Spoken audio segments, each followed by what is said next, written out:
నమస్తే ఫ్రెండ్స్, నేను మీ Shravani. Welcome back to Shravani's kitchen. ఈరోజు మన ఈ వీడియోలో 100 ఏళ్ల ఆరోగ్యానికి మంచి రెసిపీని చూపించబోతున్నాను. మన పెద్దవాళ్ళు పూర్వీకులు తినే చద్దన్నాన్ని చూపిస్తున్నాను. వారు ఆరోగ్యంగా ఉండడానికి ఈ ప్రోబయోటిక్ ఫుడ్ని తినేవారు.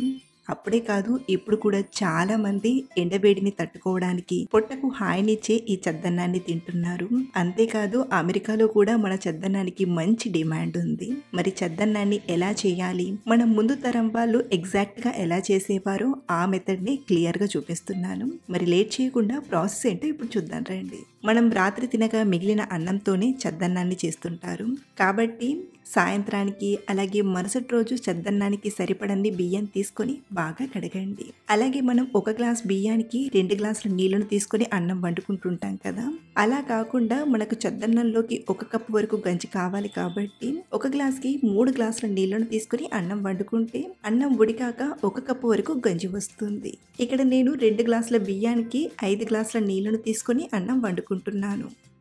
అన్నం బాగా ఉడికాక చూడండి, మనం ఇలా చేతిలోకి తీసుకొని మెదిపి చూసామంటే అన్నం ఇలా మెత్తగా ఉడికాక ఇప్పుడు ఇందులో నుండి గంజిని సెపరేట్ చేసుకుందాం. గంజిని వడగట్టడానికి పైన ప్లేట్ పెట్టి క్లాత్తో పట్టుకొని ఇలా ఇంకో గిన్నెలో పంపి తీసుకోండి. ఇక్కడ నేను మీకు ఎగ్జాక్ట్గా ప్రాసెస్ చూపించడానికి గంజితో చేస్తున్నాను. మీరు గంజి లేకుండా అయినా చేసుకోవచ్చు. అది ఎలాగో నేను వీడియో ముందు చెప్తాను.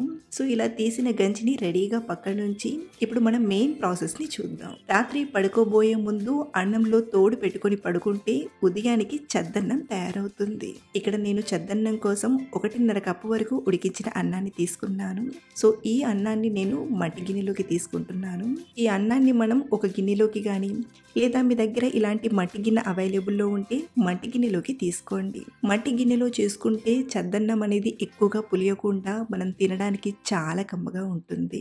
అలాగే ఈ పాట్స్ని ఎలా సీజనింగ్ చేయాలో వీడియో కూడా చేశాను, ఒకసారి చూడండి. సో ముందుగా ఇందులోకి మనం తీసుకున్న అన్నం మొత్తం తీసుకోండి. ఇప్పుడు ఇందులోకి 1 కప్పు గంజిని తీసుకోండి. గంజి పూర్తిగా చల్లారిపోయింది. ఇప్పుడు ఇందులోకి 1 కప్పు వేడి పాలను తీసుకోండి. పాలు వేడిగా తీసుకుంటే ఇందులో వేసాక గోరువెచ్చగా అవుతుంది. అలాగే మనకు ఈ చద్దన్నం అనేది మరీ గట్టిగా ఉండకుండా కొంచెం పల్చగా ఉండాలి. కాబట్టి నేను ఇంకో 1/2 కప్పు వరకు వేడి పాలను తీసుకుంటున్నాను. అలాగే మీకు మరొక విషయం చెప్పాలండి, ఈ చద్దన్నాన్ని కూడా ఒక్కొక్కరు ఒక్కోలా ప్రిపేర్ చేసుకుంటుంటారు. కొందరు మొత్తం గంజిలోనే కొంచెం అన్నం వేసి తోడు వేసి చద్దన్నాన్ని ప్రిపేర్ చేసుకుంటే, మరికొందరు మొత్తం పాలల్లోనే అన్నం వేసి తోడు పెట్టుకుంటుంటారు. కానీ ఇలా సగం గంజిలో సగం పాలు వేసి తోడు పెట్టుకోవడం వలన మనకు ఈ చద్దన్నం తిన్నాక మరీ హెవీగా అనిపించకుండా పొట్టకి హాయిగా త్వరగా జీర్ణమవుతుంది. మరీ గట్టిగా కాకుండా ఇలా కొంచెం పల్చగా ఉండేలా చూడండి. అలాగే ఇలా మనం వేడి పాలను తీసుకున్నాక మనకు ఇది గోరువెచ్చగా ఉండాలి. కంప్లీట్గా చల్లగా ఉన్నప్పుడు తోడు పెట్టినా సరిగ్గా తోడుకోదు. కాబట్టి ఇలా మనం వేడి పాలను వేయడం వలన అన్నం చల్లగా ఉంటుంది కాబట్టి గోరువెచ్చగా అవుతుంది.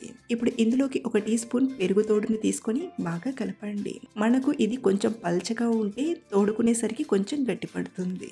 ఇలా పెరుగన్నం కలిపాక ఇప్పుడు దీనిపైనే ఒక 3-4 ముక్కల ఉల్లిపాయ ముక్కల్ని తీసుకోండి. డైరెక్ట్గా ఉల్లిపాయని అలాగే వేయకుండా ఇలా కొంచెం పెద్ద ముక్కలుగా కట్ చేసి తీసుకోండి. అలాగే పచ్చిమిరపకాయని ఘాట్లు పెట్టి కానీ లేదా 2గా చుంచి కానీ ఈ పెరుగన్నంలోకి తీసుకొని తోడు పెట్టుకుంటే పచ్చిమిర్చి ఉల్లిపాయ ఫ్లేవర్తో ఈ చద్దన్నం చాలా మంచి రుచిగా వస్తుంది.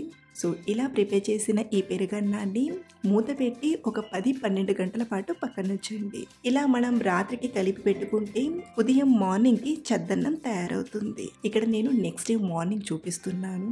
చూడండి, పెరుగు చక్కగా తోడుకొని మనకు చద్దన్నం అనేది రెడీ అయిపోయింది. ఇలా మనకు నెక్స్ట్ డేకి కొంచెం గట్టిగా అనిపిస్తుంది. అంటే మనకు పెరుగు అనేది తోడుకుంది కదా, కాబట్టి కొంచెం గట్టిగా అనిపిస్తుంది. ఈ టైంలో కొంచెం నీళ్ళను వేసి కన్సిస్టెన్సీని అడ్జస్ట్ చేసుకోవాలి. అలాగే చాలా మంది చద్దన్నాన్ని ఉప్పు వేయకుండా అలాగే తినేస్తుంటారు. నిజానికి ఉప్పు వేయకుండా తినడమే చాలా హెల్దీ అండి. కానీ టేస్ట్ కోసం ఇక్కడ నేను కొంచెం రాళ్ళుప్పును ఇలా పొడిలా చేసుకుని తీసుకుంటున్నాను. ఉప్పును తీసుకొని ఒకసారి బాగా కలిపి బ్రేక్ఫాస్ట్గా ఈ చద్దన్నాన్ని తినేయడమే. కమ్మని రుచిగా చద్దన్నం తయారైపోయింది. ఇలా చాలా సింపుల్‌గా మనకు ఆరోగ్యాన్ని ఇచ్చే ఈ ప్రోబయోటిక్ ఫుడ్‌ని ప్రిపేర్ చేసుకొని తిన్నామంటే ఈ సమ్మర్‌లో వేడి చేయడం కానీ, పొట్ట మండడం కానీ ఇలా ఏమీ లేకుండా పొట్టకి హాయిగా చలవ చేస్తుంది. మీరు కూడా బ్రేక్‌ఫాస్ట్‌లోకి ఈ చద్దన్నాన్ని తప్పకుండా ఒకసారి ట్రై చేసి చూడండి. అలాగే నేను చేసిన ఈ క్వాంటిటీ అనేది మా ఇంట్లో ఒక ముగ్గురికి సరిపోతుంది. కొంచెం ఎక్కువగా తినేవారైతే ఇద్దరికి సరిపోతుంది. మీరు కూడా ఇలా హెల్తీగా ట్రై చేసి హెల్తీ ఫుడ్‌ని తీసుకోండి. అలాగే ట్రై చేశాక మీకు ఎలా వచ్చిందో కింద కామెంట్‌లో షేర్ చేయడం మర్చిపోకండి. Thanks for watching.